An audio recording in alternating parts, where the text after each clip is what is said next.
Hello and welcome to the Indiana State Police Roadshow. I'm your host, Sergeant John Perrine, the Public Information Officer for the Indiana State Police Indianapolis District. The Roadshow is brought to you every week by the Indiana State Police Alliance and Cops for Kids, a subsidiary of the State Police Alliance. For more information or to donate, visit www.indianasfinest.com. We want to thank our good friend Sam for getting us on the radio today, Network Indiana for putting us across the state, Tom Trial, who works so hard on our YouTube channel. Check out the Indiana State Police YouTube channel where you can find the episodes of the Roadshow, along with lots of other cool stuff on there. And my guest again this week, back again because I love him so much, my good friend Mike Pruitt, Deputy Chief, Bargersville Fire Department, Johnson County Coroner. If I had a list of everything that you are, it'd probably take the whole 15 minutes. Yeah, I'm starting, as the older I get, it's starting to wear on me a little bit, but I'm afraid if I stop doing all these things, then I'll just die. Yeah. Well, I don't know how you do it. You burn the candle at both ends all the time. But we're coming into a lot of people's favorite time of the year. And coming into fall, a lot of great things happen in the fall. I don't look forward to fall only because I know what's coming shortly after it. And that's cold weather and snow. And the older I get, the more I hate cold weather and snow. I agree. Yeah, we're. I love right now the temperature's changing, even though we have a hot day that pops up now and then. But man, that fall feeling. I know, the sweatshirt weather. Yeah, you start seeing those trees start to just turn a little bit, and you just. The corn's turning. That's the first sign for me. Yeah, absolutely. Turning. It won't be long for the farmers will be fully at it in the fields, and then I think about getting that pumpkin spice, man. You're one of those guys. It makes me break into a sweat thinking about getting that pumpkin spice latte. Yeah. I don't know how you have time to get coffee, but apparently every once in a while. Every once in a while. But speaking of the trees changing, in the fall comes a lot of things that people start doing to prepare for their houses for the winter. And one of the things is they rake leaves, and they rake leaves into these piles and they catch them on fire. They do. And it creates problems for, especially if you live in a neighborhood. You start burning leaves when you're not supposed to. The smoke travels through the neighborhood. Some people don't get along with their neighbors in the first place, so then the phone calls start. Or maybe somebody has respiratory issues, and it could be an older adult. It could be a child. But now your smoke is creating irritation for them. And so that's why there's a lot of laws in place about open burning, and especially in communities around the area. And so most communities have a plan for you to follow to get rid of your leaves, whether you rake them out in the front yard and they come around and pick them up, or somewhere to dispose of those. But we've really gotten away from doing the open burning of leaves because everybody knows how much smoke those leaves give off. It's very distinct. I mean, you can smell it and know what it is. You know exactly what it is. And then the fire department gets called, and we're out dealing with it, and everybody's yelling at us because we come to put out their leaf fire. And we're not out there writing tickets or anything like that, but it can get you in some trouble down the road if you continue to be a nuisance. So, just think that if the fire department's getting called or law enforcement's getting called, somebody might need real help, and they can't get it quick enough because somebody chose to burn leaves. Yeah. And, I'm not a leaf raker. Where I live, I usually just mow them up and chop them up and let them lay and build up that soil a little bit. Same with me. Yeah. But there are other alternatives. If you don't have a town that picks them up, you can bag them up and take them to a disposal place or put them out for your trash even, I guess. Yeah, people do composting with the leaves. Yeah. Just a little bit of everything like that. But burning them is a bad idea. It is a bad idea, but we know it's not just the smoke. Sometimes that can just spread. You lose track of it. You go in to take your nap because you've been raking leaves all day, and before you know it, your backyard's on fire. That's where we see, so not so much in the towns, but you get out in the countryside, people start burning leaves out there. It catches a fence row on fire. And now if you have cornfields, especially standing corn, you really want to get the farmers upset with you. Burn down their cornfield. So, burning out in the open, because we get that after, like that 1 o'clock in the afternoon when the humidity is low, sun's up, and the wind maybe starts to pick up a little bit.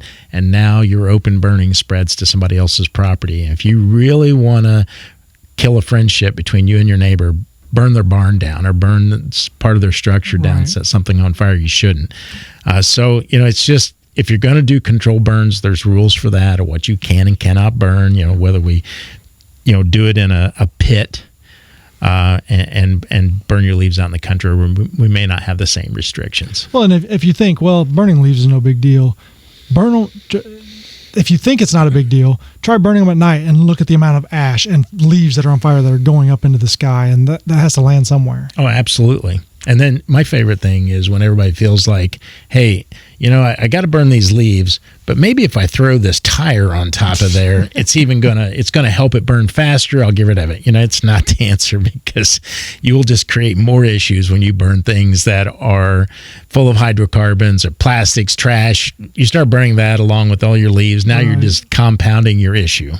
Well, and I heard a story once about a young volunteer firefighter burning some seed bags behind his barn.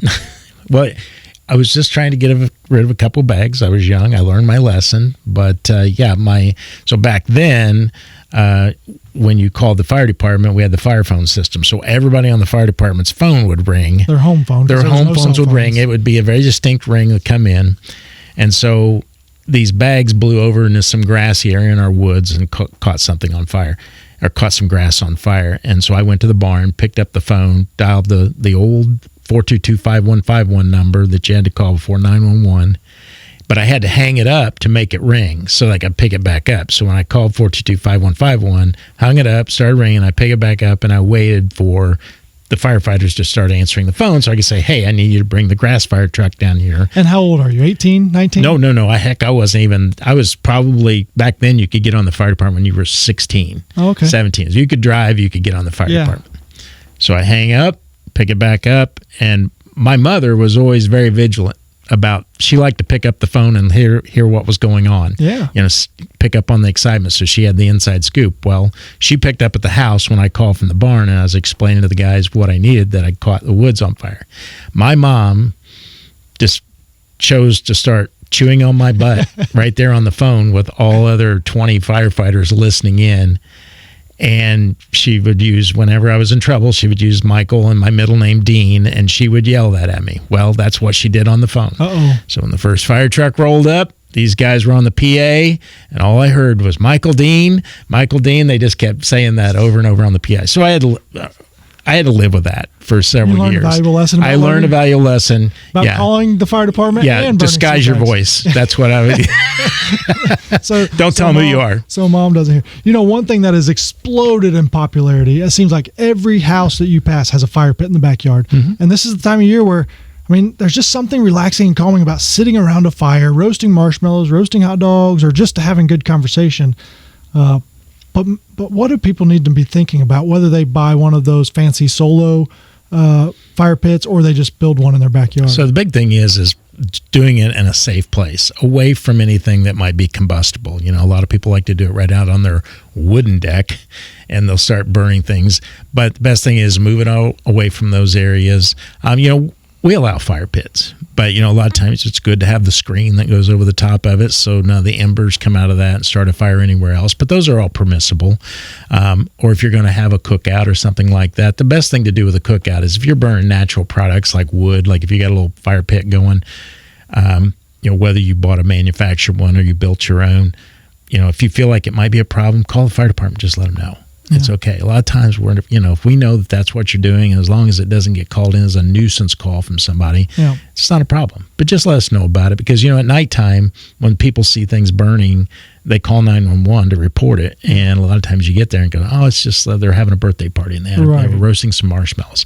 It's perfectly okay to do that. But you got to prep your area. Make sure you got a hose. Make sure it's out when you go to bed. What are some things that are a bad idea to burn in a fire pit? Because some people think, I got to get this going, I'll throw some boxes or something in there. Plastics. Boxes aren't even good because boxes have glue, and so that'll give off products that we don't want spreading, and irritating someone's respiratory system. So if it's not a natural wood product, or maybe dried grass or something like that, I wouldn't even mess with it. I know a lot of people like to use newspapers to get the fire started, which isn't huge. Do people even have newspapers anymore? Well, that's a good point. We always used them for when I was a kid. But. Get a lot of campaign flyers in the mail. Those might work. After you read them, of course, select your right candidate. We want to make sure it's clear. But no, just make sure it's got a screen on it, and just don't burn anything that's not naturally meant to burn. And it's usually plastics. That's usually people want to get rid of their plastics. Don't use gasoline. I tell you what, I have my niece's husband. He, went out to use gasoline on a brush pile. So, which you see people commonly do. They add a little gasoline to an area, and then they'll stand back and light it. So something he'd probably done a million times and without issue. Well, this time he went back in to get something from the house while it sat there for a while. Well, the vapors of that drifted. So he was a good distance back from where he was going to light that fire.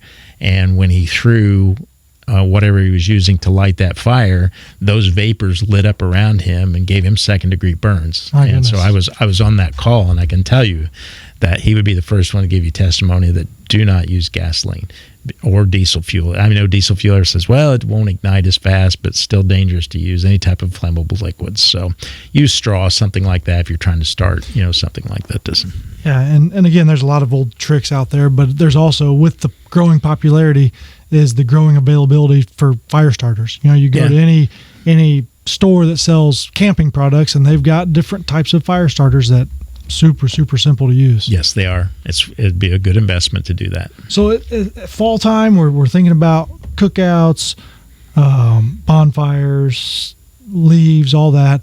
But we mentioned it earlier. Also, a time where the farmers start hitting the fields with their equipment. If you live in a rural area, it's like clockwork. But it's time to start looking for those heavy pieces of equipment on our roads. It is. It's and a lot of times, I live in a very growing. Our community around Bargersville is growing like crazy. So a lot of people are moving in that may not have lived in the country and really have ever done that agriculture interface before with equipment moving down the road. And so we start gearing up for that when people's got to start sharing the roadways with farm equipment. And if everybody just keeps their cool, thinks about, I always say this, it's the rule of lug nuts. Yep. If you are in your car and you got 6 lug nuts and there's a piece of farm equipment coming to you that's got 20 lug nuts, it's not a good challenge to take on. You probably should yield just pull to over. them. You probably should yield to them. Let them get through. It's going to be quicker if you find a place to pull over and let them keep going at their speed than making them stop, find a place to pull over, and then pass them. That's in the opposite direction. If you're in the same direction, just be patient. They're aware you're back there. Their time is valuable too, but they're looking for a place that they can pull off. You can't just pull a combine off in any ditch because it'll sink. You can't. Growing up on the farm and driving combines, it's almost impossible to find a place to pull over sometimes. So it's a fall. It's a great time of year. A lot of people's favorite times of year. Festivals. But again, farm equipment, burning, things like that. What else should people be thinking about right now to prepare their house for winter that maybe they don't want to do when it gets down to 20 or 30 degrees? Well, one, getting your furnace filters cleaned in your home is a big thing right now before you start using your furnace and fireplaces. Getting a certified chimney sweep out to make sure that your flue, if you're a wood burner, to come out and inspect that flue and make sure it's safe, because the last thing you want is to fire up that wood stove or that fireplace and there's some damage that's occurred in your flue a bird nest, things like that. All kinds of things get down the chimneys. Santa Claus, make sure Santa Claus is not still stuck in there. We're going to be talking about that in no time. Yeah, you make sure you got it clean for Santa, coming December. But just do those safety checks. And in today's world, you can go online, and there's so many safety checks for you to do for winterizing your home. And so that's why I recommend you do. I mean, we stay here and talk all day about the different individual things, but just go on the internet. Check it out. There's everything on there. The internet is a valuable tool. It's invaluable. It actually could take our job someday because people don't need us to tell them about safety. It could. I mean, you saw the football game the other night where they had the robots, the people. I don't know if you saw that. Yeah, there's just like people that weren't real that were hanging out on the field. And like artificial intelligence and the AI stuff. Don't get started scary, on that. Right? It is. It's very scary. It's the stuff we watched movies about 20 years ago that's going to be coming to fruition, right? It is. It absolutely is. But it's scary. But man, I hope we use it in the right way. Are you real, or are you just the impersonating Mike Pruitt? Well, today you get the real deal. Okay, good. Next week, because I never can tell sometimes. If I could create more than one of me, I would do that. Now, my wife would not agree with that. Yeah. She's like, one is enough. Yeah. So just a little bit of time left here, but certainly appreciate you coming in. And again, always valuable safety tips. And it's the same stuff we talk about every year, but sometimes people just need that reminder. You have to. Because inevitably you're going to be called to somebody's backyard bonfire because it's out of control. You're going to be called to a chimney fire because they didn't get their chimney. And we're going to get called to a crash that involves farm equipment. We are. Right? And our hope is none of that stuff comes true, but the reality is that it probably will. But we have to keep pushing the message out every year. Yeah, so we want to thank everybody for tuning in to the Road Show, brought to you by the Indiana State Police Alliance and Cops for Kids. Again, thanks to Sam Fritz for helping produce the show and Tom Trial for getting us on YouTube each and every week. Check out the YouTube for valuable content. And that wraps it up for us. Everybody drive safe, be careful, buckle your seatbelt, and we will see you next time.